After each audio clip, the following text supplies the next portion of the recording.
साइक्यूटा वायरोसा एक ऐसी दवा है जो मिर्गी और तशन्नुज की जो है वो सरताज अगर हम मेडिसिन कहें तो बेजान हो जाएगा। उसमें ये होता है कि अचानक जो है वो तशन्नुज स्टार्ट हो जाता है और जो सर है वो पीछे कमान की तरह अकड़ जाता है और हाथ पाँव की उंगलियां जो है वो पीछे मुड़ जाती हैं। बिस्मिल्लाहिर्रहमानिर्रहीम, अस्सलाम वालेकुम। मेरा नाम डॉक्टर अहमद इजाज़ है और होम्योपैथिक थेरेपेटिक्स के सिलसिले में आज हम जिस दवा के बारे में बात करेंगे उसका नाम है साइक्यूटा।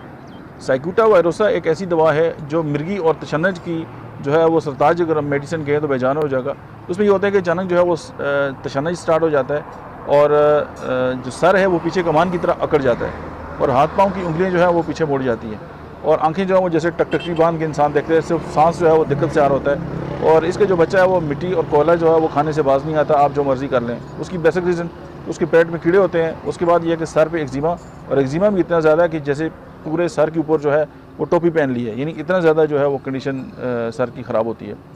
और फिर ये है कि अगर सेरिब्रोस्पाइनल मेनिंजाइटिस अगर हो, उसके साथ एपिलेप्सी है और अगर हेड इंजरी हो जाए और उसके साथ जो है वो कॉम्प्लिकेशंस आ जाए तो फिर जो है वो साइक्यूटा वायरोसा जो है one of the best medicine है इन दीज इंडिकेशंस। और जो आर्क जैसे कमान है ना, कमान की तरह अगर बंदा अकड़ जाए और साथ उसको मिर्गी और तशन्नुज हो तो उस वक्त जो है वो इसकी जो लीडिंग सिम्टम है वो ये है, उस वक्त जो है कि आप साइक्यूटा वायरोसा दे के पेशेंट जो है उसकी इस जो बुरी कंडीशन है उससे आप इसको निजात दिला सकते हैं। आज के लिए इतना ही। Thank you very much.